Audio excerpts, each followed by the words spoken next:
O relógio marcava 5h47 da manhã quando Beatriz Silva passou seu cartão no imponente edifício Paramount, no coração financeiro de São Paulo. Aos 42 anos, ela conhecia cada centímetro daqueles corredores de mármore italiano que brilhavam sob a luz fria dos LEDs.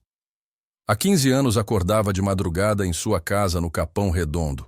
Pegava 2 ônibus e um metrô para chegar ali antes que os engravatados começassem seu expediente. Beatriz era uma mulher forte, não apenas fisicamente, o que o trabalho pesado havia forjado, mas em espírito. Sua pele negra retinta brilhava com o suor do esforço diário, seus cabelos crespos sempre presos em um coque prático sob o uniforme azul desbotado da empresa terceirizada. Mãos calejadas que conheciam o peso de baldes, a textura de produtos de limpeza e a delicadeza necessária para não perturbar o ambiente sagrado dos poderosos. Naquela manhã específica de outubro, enquanto preparava seu carrinho com os materiais de limpeza, Beatriz não imaginava que sua vida estava prestes a mudar drasticamente. O 27º andar a esperava, o andar da Alcântara Holdings, império comandado por Rodrigo Alcântara, um dos homens mais poderosos do mercado financeiro brasileiro. Rodrigo Alcântara tinha 38 anos e carregava em cada gesto a arrogância de quem nasceu em berço de ouro. Herdeiro de 3 gerações de banqueiros, ele expandira os negócios da família para além do mercado financeiro tradicional. Alto, sempre impecavelmente vestido em ternos que custavam mais que o salário anual de Beatriz, ele cultivava uma reputação de ser implacável nos negócios e intolerante com o que considerava incompetência. O escritório particular de Rodrigo ocupava toda a esquina do 27º andar, com janelas do chão ao teto oferecendo uma vista de 180 graus da selva de concreto paulistana. Era um santuário de poder. Mesa de mogno maciço, poltronas de couro italiano, obras de arte que valiam fortunas decorando as paredes. Um ambiente que gritava sucesso e intimidava visitantes. Beatriz entrou no andar às 6h15, como sempre fazia. O protocolo era claro: limpar os escritórios executivos antes das 7h30, quando os primeiros funcionários começavam a chegar. Ela conhecia a rotina de cada sala, as manias de cada executivo. Sabia que o Dr. Mendes gostava de encontrar sua mesa com os papéis alinhados em ângulo reto, que a doutora Patrícia preferia o aroma de lavanda no difusor, e que Rodrigo Alcântara, bem, ele raramente notava sua existência, ou assim ela pensava. Naquela manhã, enquanto Beatriz lustrava a imensa mesa de reuniões na sala principal, ouviu o elevador privativo. Estranho. Rodrigo nunca chegava antes das 8h30. Rapidamente, ela acelerou seus movimentos, querendo terminar e sair antes que ele entrasse. Mas era tarde demais. A porta se abriu com violência e Rodrigo entrou como um furacão. Seu rosto estava vermelho, os olhos injetados. Claramente havia passado a noite em claro. O terno, geralmente impecável, estava amarrotado. Ele falava ao celular em inglês acelerado, gesticulando freneticamente. Não me importa que sejam 3 da manhã em Nova York. Quero respostas agora sobre como perdemos essa conta. Beatriz tentou se fazer invisível, continuando seu trabalho silenciosamente. Mas então aconteceu. Ao mover o balde para limpar outro ângulo da mesa, ela acidentalmente esbarrou em uma pasta que estava na beirada. Papéis voaram por toda parte, espalhando-se pelo chão imaculado. O silêncio que se seguiu foi ensurdecedor. Rodrigo havia desligado o telefone e olhava para a cena com uma expressão que Beatriz nunca esqueceria. Puro desprezo misturado com fúria. Mas que diabos você pensa que está fazendo? A voz dele cortou o ar como uma navalha. Desculpe, doutor. Foi sem querer, eu já vou juntar. Beatriz se ajoelhou rapidamente, tentando recolher os papéis com mãos que agora tremiam. Sem querer? Rodrigo se aproximou, sua sombra cobrindo a figura ajoelhada de Beatriz. Você tem ideia do que acabou de fazer? Esses documentos são de uma negociação de 500 milhões de reais. Senhor, eu sinto muito, está tudo aqui. Nada se perdeu. Beatriz tentava organizar os papéis, mas suas mãos tremiam tanto que alguns escapavam de volta ao chão. Pare! A voz dele ecoou pelo escritório. Não toque em mais nada, sua incompetente. Beatriz congelou, ainda ajoelhada, os papéis nas mãos. Lentamente levantou os olhos para encarar Rodrigo. Havia algo em seu olhar naquele momento. Não era apenas raiva pelo acidente. Era algo mais profundo, mais feio. Gente como você, ele continuou. Sua voz agora baixa, mas carregada de veneno. Não deveria estar aqui. Este é um ambiente de negócios sérios, não um quilombo onde vocês podem fazer o que querem. A palavra atingiu Beatriz como um tapa. Ela sentiu o sangue subir ao rosto, as lágrimas ameaçando cair. Mas não cairiam. Não ali. Não na frente dele. Com licença, senhor, ela disse, lutando para manter a voz estável. Vou chamar alguém da limpeza para terminar aqui. Você não vai a lugar nenhum. Rodrigo pegou o telefone. Segurança? Subam imediatamente ao 17º andar. Temos um problema. Doutor, por favor, foi só um acidente. Acidente? Ele riu, mas não havia humor no som. Vocês sempre têm uma desculpa, não é? Sempre a vítima. Bem, hoje não. Hoje você vai aprender que suas ações têm consequências. Em minutos, 2 seguranças chegaram. Beatriz os conhecia. Seu João e Pedro, com quem às vezes conversava durante os intervalos. Eles pareciam desconfortáveis com a situação. Escortem esta mulher para fora do prédio, Rodrigo ordenou. E certifiquem-se de que ela entregue o crachá. Está demitida. Mas, doutor, Beatriz tentou uma última vez, o desespero agora evidente em sua voz. Eu trabalho aqui há 15 anos. Tenho família, contas para pagar. Por favor. 15 anos fazendo o quê? O mínimo esperado? Rodrigo já estava virando as costas. Você deveria agradecer por ter durado tanto tempo. Agora suma da minha vista antes que eu chame a polícia. Seu João tocou gentilmente o braço de Beatriz. Vem, Bia, ele sussurrou. Vamos resolver isso lá embaixo. Mas Beatriz sabia que não havia nada para resolver. O olhar de Rodrigo havia dito tudo. Para ele, ela não era uma pessoa. Era um incômodo, um objeto descartável que havia ousado atrapalhar seu dia ruim. Enquanto era escoltada para fora, Beatriz passou pelos outros funcionários da limpeza que começavam a chegar. Viu o choque e a compaixão em seus rostos. Dona Maria, sua amiga há anos, começou a protestar, mas Beatriz balançou a cabeça. Não valia a pena. Não naquele mundo. No elevador, descendo os 27 andares que separavam o mundo de Rodrigo do dela, Beatriz finalmente permitiu que uma lágrima escorresse. Não pela humilhação. Isso ela já havia experimentado antes. Mas pelo que diria a seu pai quando chegasse em casa. Seu pai, que sempre a ensinou a ter orgulho de quem era. Seu pai, que superou obstáculos inimagináveis para dar a ela e seus irmãos uma vida melhor. Seu pai, cujo nome ela carregava com orgulho, mesmo que o mundo não soubesse quem ele realmente era. Ao entregar o crachá na portaria, Beatriz olhou uma última vez para o imponente edifício. Rodrigo Alcântara achava que conhecia o poder. Achava que seu dinheiro e sobrenome o colocavam acima de todos. Ele não fazia ideia do quanto estava enganado. Beatriz saiu para a Avenida Faria Lima, misturando-se à multidão matinal de São Paulo. O sol começava a romper entre os prédios, prometendo mais um dia quente. Ela pegou o celular e discou o número que raramente usava, mas sempre mantinha salvo. Pai, sou eu, preciso conversar com o senhor. Não, não estou bem. Pode ser hoje? Sim, eu vou aí, obrigada. Também te amo. Desligou e respirou fundo. Rodrigo Alcântara havia cometido um erro.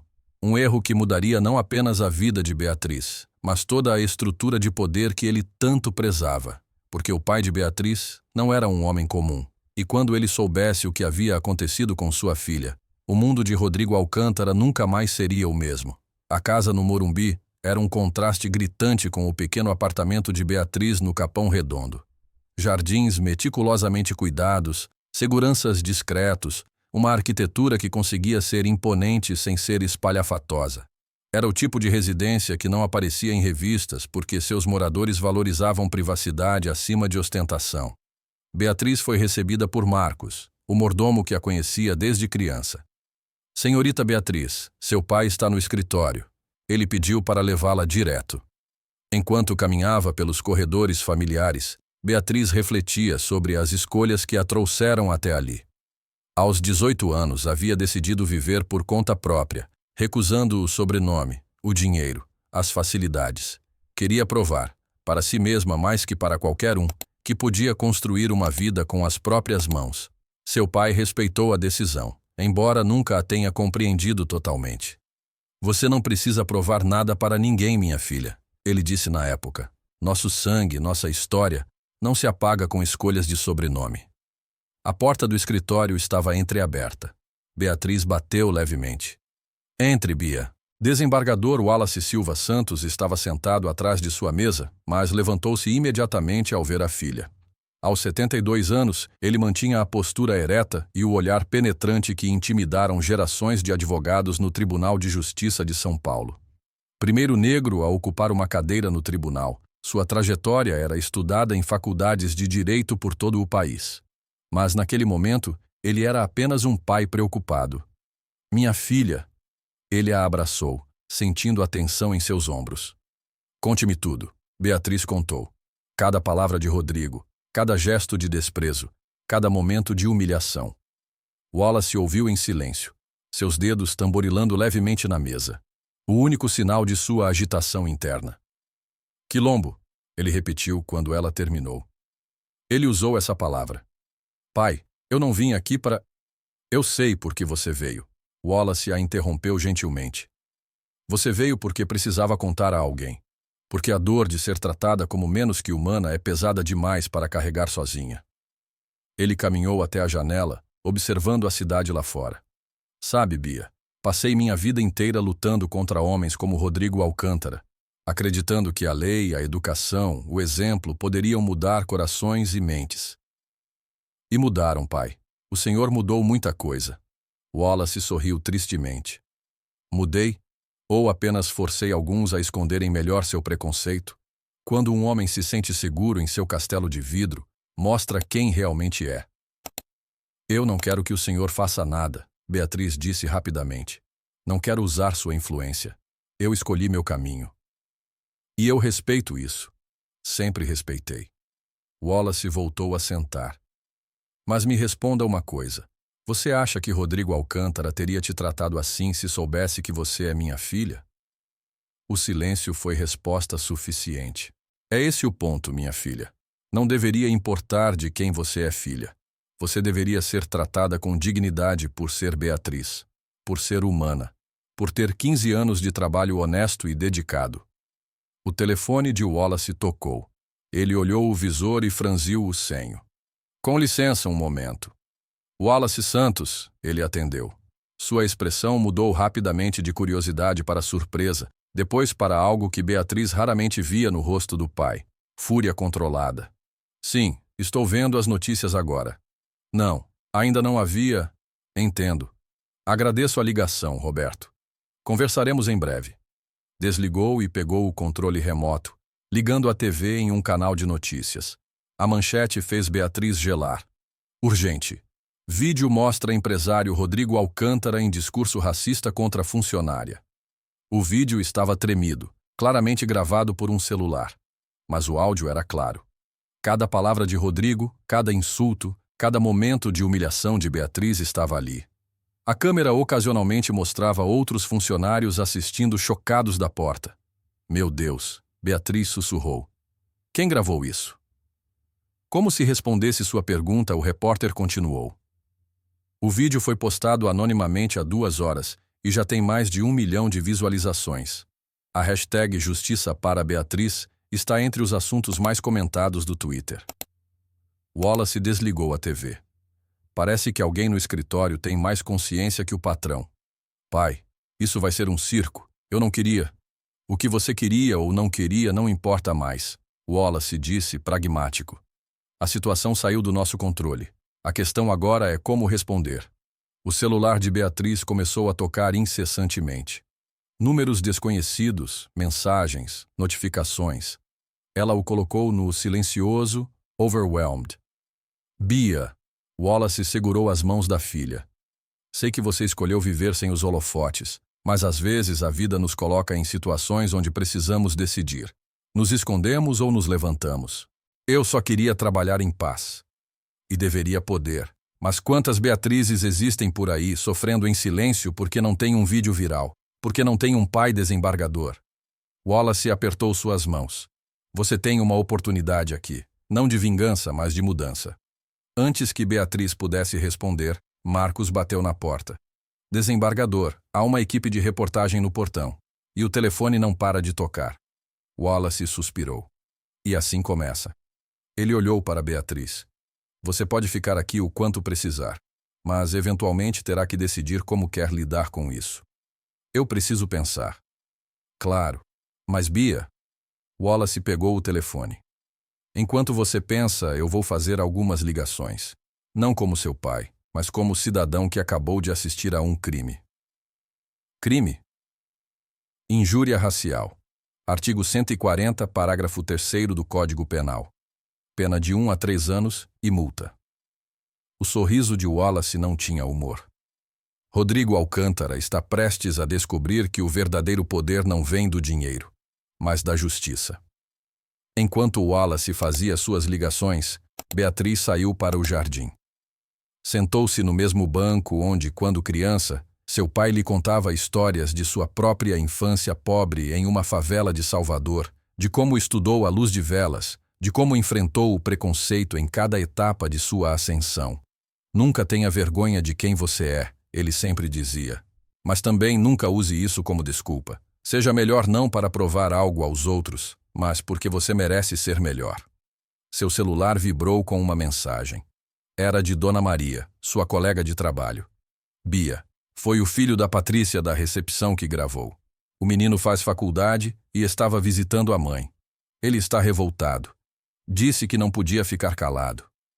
Beatriz sorriu pela primeira vez naquele dia.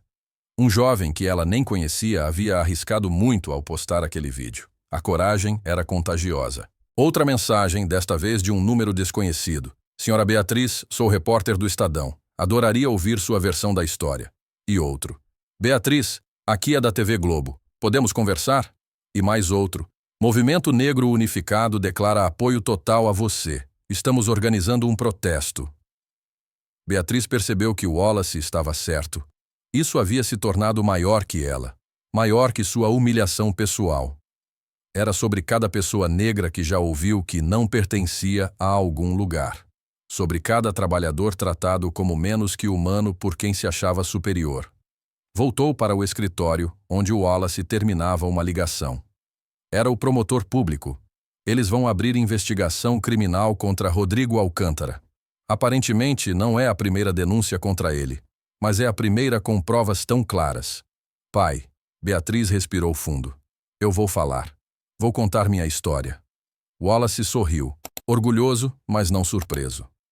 Sabia que você faria a escolha certa. Mas vou fazer do meu jeito, sem esconder quem sou, mas também sem usar isso como arma. É assim que se faz verdadeira justiça, Wallace concordou. Com dignidade e verdade. O celular de Wallace tocou novamente. Ele olhou o visor e arqueou as sobrancelhas. Interessante. Quem é? O escritório de advocacia que representa a Alcântara Holdings. Ele atendeu e colocou no viva voz. Wallace Santos. Desembargador Santos. Uma voz nervosa do outro lado. Aqui é Dr. Márcio Ferreira. Represento o Sr. Rodrigo Alcântara. Ele gostaria muito de resolver essa situação de forma amigável. Amigável? Wallace interrompeu. Como exatamente se resolve amigavelmente o racismo, doutor? O Sr. Alcântara reconhece que se excedeu. Ele está disposto a oferecer uma compensação generosa.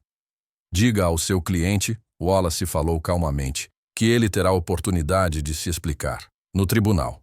Desligou antes que o advogado pudesse responder. Agora ele quer ser amigável. Beatriz balançou a cabeça. O medo é um grande professor, Wallace filosofou. Mas algumas lições precisam ser aprendidas da maneira difícil. Naquele momento, ambos sabiam que estava apenas começando. O vídeo continuava se espalhando, chegando aos noticiários da tarde. Justiça para Beatriz já era trending topic nacional. Em seu escritório no Vasquez View, 7º andar, Rodrigo Alcântara assistia seu mundo desmoronar em tempo real. Ligações de investidores preocupados, mensagens de clientes cancelando reuniões, e-mails da matriz em Nova York exigindo explicações. Mas foi quando seu advogado ligou de volta que ele sentiu o primeiro gosto real do medo. Rodrigo, você precisa saber uma coisa sobre Beatriz Silva. O que tem ela? É só uma faxineira. O sobrenome completo dela é Beatriz Silva Santos. Rodrigo, ela é filha do desembargador Wallace Santos. O silêncio que se seguiu foi mais eloquente que qualquer palavra. Rodrigo finalmente entendia a magnitude de seu erro. Não porque Beatriz fosse filha de alguém importante. Esse ainda era seu erro, pensar que isso importava. Mas porque agora enfrentaria consequências.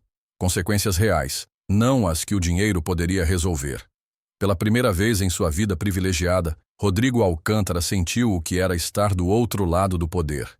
E era apenas o começo. Parte 3. A coletiva de imprensa foi marcada para as 16 horas, no auditório do Tribunal de Justiça de São Paulo. Wallace havia insistido que fosse lá. Um lembrete sutil, mas poderoso de que a lei estava acima de qualquer império empresarial. Beatriz escolheu usar o mesmo uniforme azul de faxineira que vestia quando foi humilhada. Quero que vejam quem eu sou, disse ao pai. Uma trabalhadora, sem vergonha disso. A sala estava lotada. Jornalistas de todos os grandes veículos, câmeras, microfones, mas também havia outros, representantes de sindicatos, movimentos sociais e dezenas de trabalhadores de limpeza que vieram em solidariedade. Wallace falou primeiro, sua voz carregando a autoridade de décadas no judiciário. Estamos aqui não apenas pelo que aconteceu com minha filha, mas pelo que acontece diariamente com milhões de trabalhadores brasileiros. O racismo estrutural se manifesta de muitas formas, mas sempre com a mesma base: a desumanização do outro. Então foi a vez de Beatriz. Ela se aproximou dos microfones, as mãos tremendo levemente. Respirou fundo e começou. Meu nome é Beatriz Silva Santos. Tenho 42 anos. Sou mãe de 2 filhos. E por 15 anos, acordei às 4 da manhã para limpar o escritório de pessoas que nunca souberam meu nome.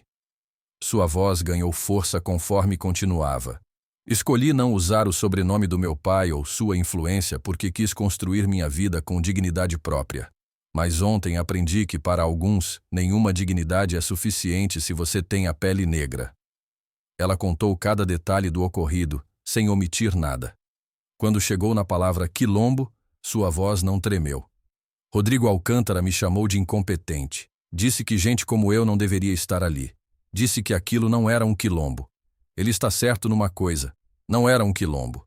Quilombos são lugares de resistência, de força, de comunidade. O escritório dele é um monumento à arrogância e ao preconceito. Aplausos ecoaram pela sala. Não estou aqui por vingança, Beatriz continuou. Estou aqui porque o silêncio é cumplicidade. Porque se eu não falar, ele fará isso de novo. Com outra Beatriz que talvez não tenha um vídeo viral ou um pai influente. Um repórter perguntou: Senhora Beatriz, o que você espera que aconteça agora? Justiça, ela respondeu simplesmente. E mudança. Que empresas entendam que racismo não é apenas moralmente errado, é crime. Que trabalhadores sejam tratados com respeito, independentemente de suas funções. Você aceitaria um pedido de desculpas de Rodrigo Alcântara? Beatriz pensou por um momento. Desculpas são palavras. Quero ver ações. Mudanças reais em como sua empresa trata funcionários. Políticas antirracismo efetivas. E sim, quero que ele responda criminalmente pelo que fez.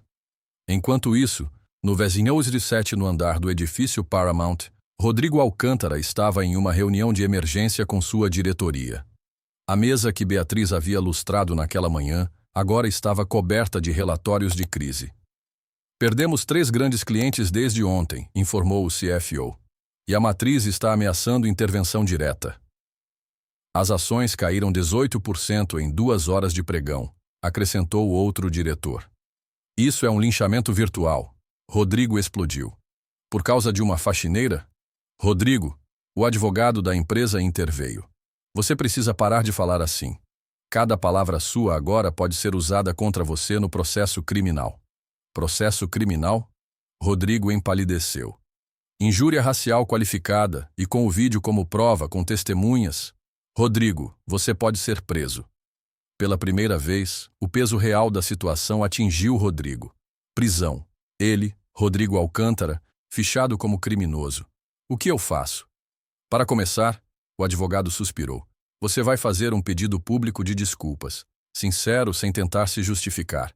Depois, vamos negociar. Negociar? Eu não nego. Rodrigo! O presidente do conselho, um senhor de 70 anos que raramente levantava a voz, bateu na mesa.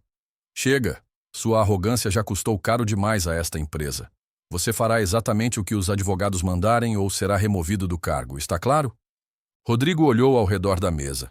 Rostos que sempre o apoiaram agora mostravam desprezo, medo ou ambos. Ele estava sozinho. Está claro, murmurou. No dia seguinte, a cidade amanheceu com uma surpresa. Durante a noite, alguém havia pichado a fachada do edifício Paramount. Aqui trabalham racistas, em letras garrafais. A imagem viralizou instantaneamente. Beatriz estava tomando café com seus filhos, André, de 20 anos, estudante de Direito, e Luísa, de 17, no terceiro ano do ensino médio, quando viu a notícia. Mãe, você viu? André mostrou o celular. Não apoio o vandalismo, Beatriz disse, mas não conseguiu esconder um pequeno sorriso. A senhora está famosa, Luísa comentou. Todo mundo na escola está falando sobre você. Espero que pelos motivos certos. Claro, você é tipo uma heroína agora. Enfrentou o sistema. Eu apenas disse a verdade, filha. Às vezes, André, sempre reflexivo como o avô, observou. Dizer a verdade é o ato mais revolucionário possível. O telefone tocou. Era Dona Maria. Bia, você não vai acreditar. A empresa terceirizada ligou. Querem que todos nós voltemos ao trabalho com aumento de 30% e plano de saúde. Sério? Eles estão desesperados. Ninguém quer trabalhar no prédio do Alcântara. Estão tendo que implorar. Beatriz desligou pensativa. Era uma vitória, mas parecia pequena perto do que realmente importava. Às 14 horas, conforme combinado com seus advogados, Rodrigo Alcântara deu sua entrevista coletiva. Estava visivelmente abatido, o rosto pálido, olheiras profundas. Eu gostaria de pedir desculpas publicamente à senhora Beatriz Silva Santos. Ele leu de um papel, as mãos tremendo levemente. Meu comportamento foi inaceitável, racista e criminoso. Não há justificativa para as palavras que usei ou a forma como a tratei. Jornalistas dispararam perguntas, mas os advogados o retiraram rapidamente. Wallace e Beatriz assistiam de casa. O que achou? Wallace perguntou. Vazio, Beatriz respondeu. Ele está com medo das consequências, não arrependido das ações.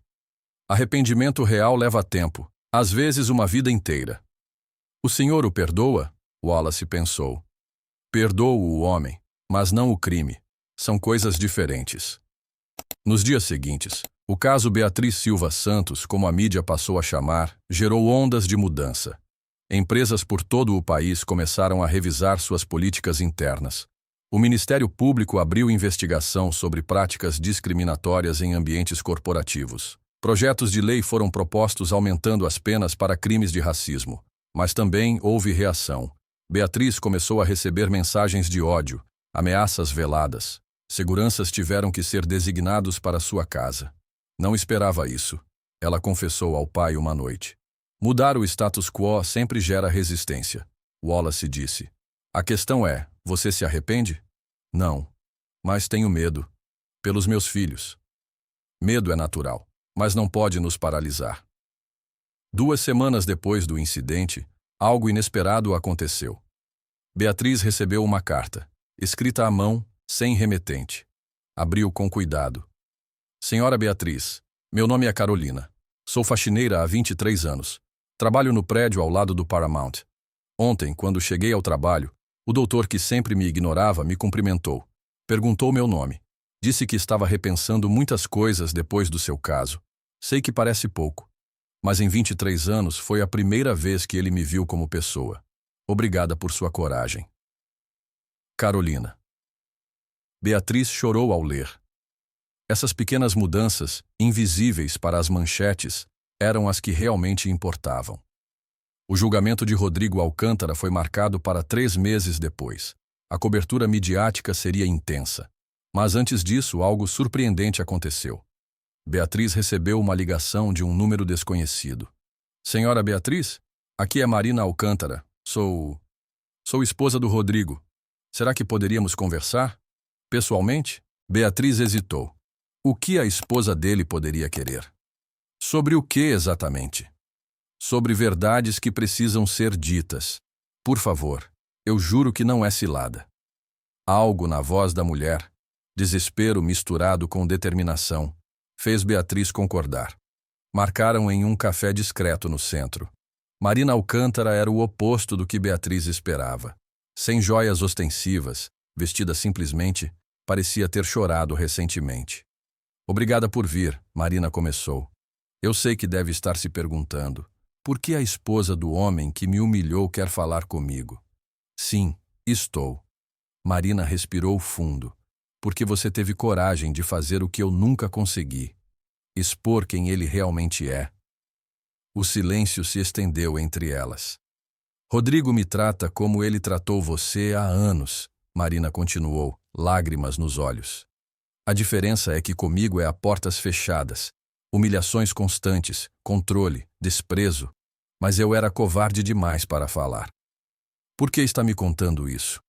Porque quando vi você naquela coletiva, de uniforme, cabeça erguida, dizendo a verdade, eu pensei, se ela pode, eu também posso. Você quer testemunhar contra ele? Quero fazer o que é certo. Finalmente, Beatriz segurou a mão de Marina sobre a mesa. Duas mulheres, de mundos diferentes, unidas pela experiência de serem diminuídas pelo mesmo homem. Vai ser difícil, Beatriz avisou.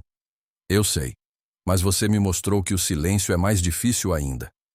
Quando a notícia de que Marina Alcântara testemunharia contra o próprio marido vazou, o escândalo atingiu proporções ainda maiores. Outras mulheres começaram a se manifestar. Ex-funcionárias, ex-namoradas, todas com histórias similares de abuso e humilhação. Rodrigo Alcântara, o intocável milionário, estava sendo desmascarado camada por camada. Na véspera do julgamento, Beatriz recebeu outra carta. Desta vez, reconheceu a letra. Era de Rodrigo. Beatriz, sei que não mereço seu tempo nem sua atenção, mas preciso dizer algo que meus advogados me proibiram de falar publicamente. Você estava certa, sobre tudo. Passei minha vida inteira acreditando que era superior aos outros por causa do meu sobrenome, minha conta bancária, minha cor. Tratei pessoas como objetos porque nunca precisei vê-las como iguais. Quando descobri quem era seu pai, meu primeiro pensamento foi de medo das consequências. Não vergonha pelas minhas ações. Isso mostra o quão podre eu estava por dentro. Não peço perdão porque sei que não mereço, mas quero que saiba que suas palavras, sobre quilombos serem lugares de resistência, não saem da minha cabeça. Você resistiu. Você venceu. Vou aceitar qualquer punição que vier. É o mínimo que posso fazer. Rodrigo Alcântara. PS. Criei um fundo de 10 milhões de reais para a educação de jovens negros. Não é para me redimir. Sei que dinheiro não apaga o que fiz. Mas talvez ajude alguém a ter as oportunidades que neguei a tantos. Beatriz mostrou a carta a Wallace. O que acha? Perguntou. Acho que a humilhação pública e a perspectiva de prisão são grandes professores. Wallace respondeu pragmaticamente. Se é sincero ou não, só o tempo dirá. Devo responder? Isso, minha filha. Só você pode decidir. Beatriz pensou por dias. Finalmente escreveu uma resposta curta. Rodrigo, acredito em redenção, mas ela não vem de palavras ou dinheiro. Vem de mudança real, consistente, diária.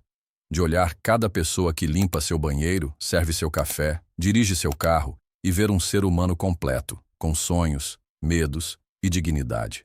Se você realmente mudou, prove vivendo diferente. Não para mim, mas para você mesmo. Beatriz Silva Santos, PS. Use os 10 milhões bem. Educação transforma vidas. Eu sou prova disso. O julgamento durou 3 dias. As evidências eram esmagadoras. O vídeo, os testemunhos, o histórico de comportamento. Marina Alcântara foi a testemunha mais impactante, detalhando anos de abuso psicológico e confirmando o padrão de comportamento racista e misógino do marido.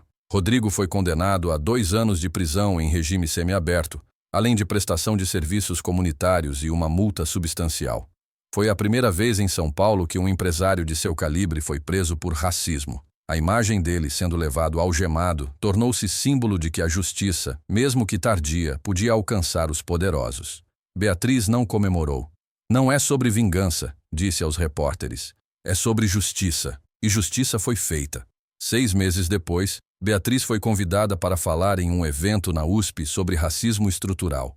Aceitou, nervosa, mas determinada. O auditório estava lotado. Estudantes, professores, trabalhadores. Ela subiu ao palco vestindo um blazer sobre o mesmo uniforme azul de faxineira. Vocês devem estar se perguntando por que ainda uso isso, ela começou, apontando para o uniforme. É porque esta roupa representa 30 milhões de trabalhadores invisíveis neste país. Pessoas que constroem, limpam, mantêm funcionando a sociedade que muitos usufruem sem nunca reconhecer quem a sustenta. Falou por 1 hora sobre dignidade, resistência, a importância de quebrar silêncios. Quando terminou, a ovação foi de pé. Na sessão de perguntas, um jovem negro levantou a mão. Senhora Beatriz, o que você diria para alguém como eu, que enfrenta racismo diariamente, mas tem medo de falar? Beatriz pensou cuidadosamente. Diria que o medo é compreensível, que nem todos têm o privilégio de poder falar sem consequências devastadoras, mas também diria que o silêncio nos corrói por dentro. Encontre sua forma de resistir, seja ela qual for. Às vezes é um processo judicial. Às vezes é educar seus filhos para serem melhores. Às vezes é simplesmente sobreviver com dignidade em um mundo que tenta tirá-la de você. Cada ato de resistência importa. Ela continuou. Eu tive sorte. Tinha um pai influente, um vídeo que viralizou, condições de lutar. Mas para cada Beatriz que consegue falar, existem milhares que não podem. Lutamos também por elas. Após a palestra, uma fila se formou. Pessoas querendo abraçá-la, agradecer, compartilhar suas próprias histórias. Beatriz ouviu cada uma, chorou com algumas, sorriu com outras. Era quase meia-noite quando chegou em casa. André e Luísa a esperavam acordados. Como foi, mãe? Luísa perguntou. Transformador, Beatriz respondeu, abraçando os filhos. Para eles e para mim. Vovô ligou, André disse. Pediu para você ligar quando chegasse. Beatriz ligou para Wallace. Como foi, minha filha? Acho que fiz a diferença hoje, pai. Você tem feito a diferença desde o dia em que decidiu falar a verdade, Bia. Hoje foi só mais um capítulo. O senhor tinha razão. Sobre usar minha voz. Não, filha. Você tinha razão.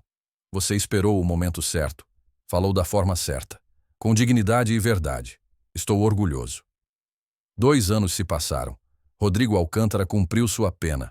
Parte dela trabalhando em projetos sociais na periferia. Uma experiência que, segundo relatos, o mudou profundamente. Sua empresa passou por reestruturação completa, implementando políticas de diversidade e inclusão que se tornaram modelo no mercado. Marina Alcântara se divorciou e tornou-se ativista pelos direitos das mulheres. Ela e Beatriz desenvolveram uma amizade improvável, mas genuína. O jovem que filmou o incidente original, Lucas, formou-se em jornalismo e criou um portal dedicado a expor casos de racismo corporativo. A empresa de limpeza onde Beatriz trabalhou criou um sindicato forte, conquistando melhores condições para todos os funcionários. E Beatriz? Ela continuou sendo Beatriz Silva Santos. Voltou a trabalhar, não porque precisasse financeiramente, mas porque o trabalho honesto fazia parte de quem ela era. Mas agora dividia seu tempo entre o trabalho, palestras em empresas sobre dignidade e respeito no ambiente laboral e a coordenação de um projeto social que oferecia suporte legal para vítimas de discriminação. Em uma manhã de outubro, exatamente 3 anos após o incidente, Beatriz chegou para trabalhar em um novo prédio comercial. Ao passar pela portaria, o segurança, um senhor negro de seus 50 anos, a cumprimentou. Bom dia, dona Beatriz. Bom dia, seu Jorge. Como está a família? Bem, graças a Deus. Minha filha passou no vestibular. Direito, como queria. Que maravilha. Mande meus parabéns. Enquanto subia no elevador, Beatriz refletiu sobre como pequenas mudanças, um segurança que a cumprimentava pelo nome, uma filha de porteiro cursando direito, eram, na verdade, revoluções silenciosas. No 15º andar, ela começou sua rotina. Ao limpar a mesa da CEO da empresa, uma mulher negra de 35 anos que construíra um império de tecnologia, Beatriz sorriu. Os tempos estavam mudando. Seu celular vibrou. Era uma mensagem de André, agora formado e trabalhando em um escritório de advocacia especializado em direitos humanos. Mãe, ganhamos o caso Silva versus Empresa X. Mais uma vitória contra o racismo corporativo. Seu exemplo continua abrindo caminhos. Te amo. Beatriz guardou o celular, as lágrimas embaçando sua visão por um momento. Depois respirou fundo e voltou ao trabalho. Porque era isso que Beatriz Silva Santos fazia. Trabalhava, resistia, transformava. Um dia de cada vez, um ato de coragem de cada vez, construindo um mundo onde nenhuma Beatriz seria chamada de incompetente, onde nenhum ambiente seria considerado bom demais para gente como ela. O sol entrava pelas janelas do 15º andar, iluminando a cidade lá embaixo. A mesma São Paulo de sempre, mas também diferente.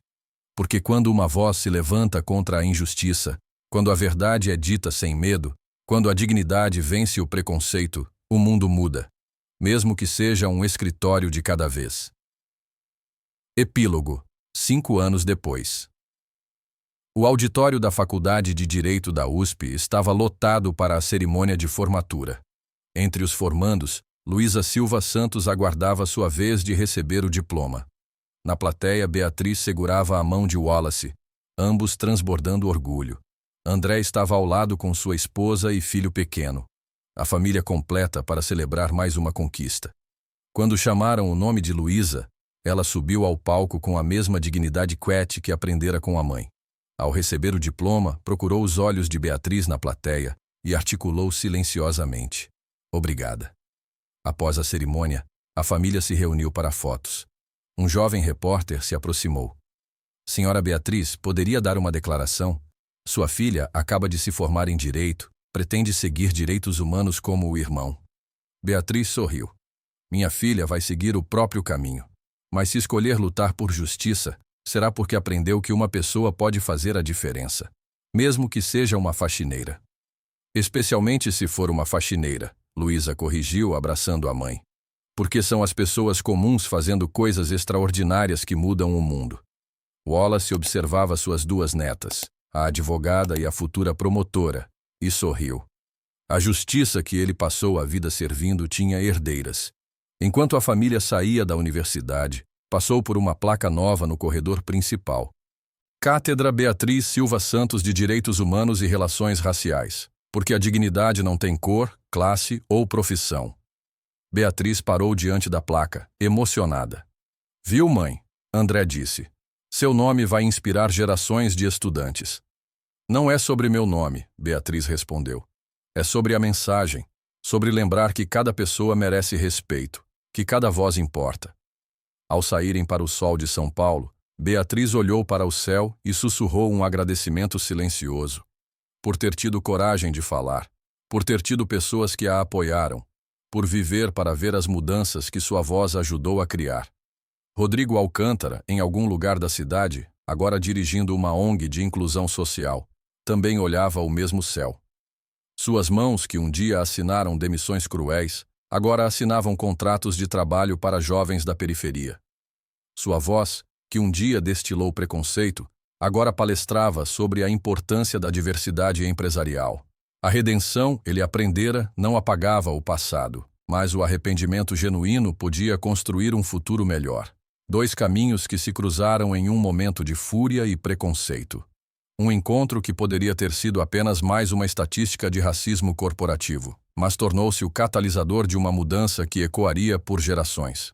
Porque quando Beatriz Silva Santos decidiu não se calar, quando escolheu transformar humilhação em justiça, ela provou que o verdadeiro poder não está em sobrenomes ou contas bancárias. O verdadeiro poder está na coragem de dizer a verdade, na dignidade que nenhuma humilhação pode tirar, na certeza de que todo trabalho honesto tem valor, e na convicção de que a mudança começa quando uma pessoa decide: chega, não mais. Hoje, a justiça fala mais alto. E foi exatamente isso que Beatriz Silva Santos fez naquela manhã de outubro, quando o milionário paulistano achou que podia tratá-la como menos que humana. Ela provou que era mais humana que ele jamais havia sido. E ao fazer isso, humanizou a todos. Esta história é dedicada a todos os trabalhadores invisíveis que mantêm o mundo funcionando. Que suas vozes sejam ouvidas, que sua dignidade seja respeitada, Que sua humanidade seja reconhecida. Sempre.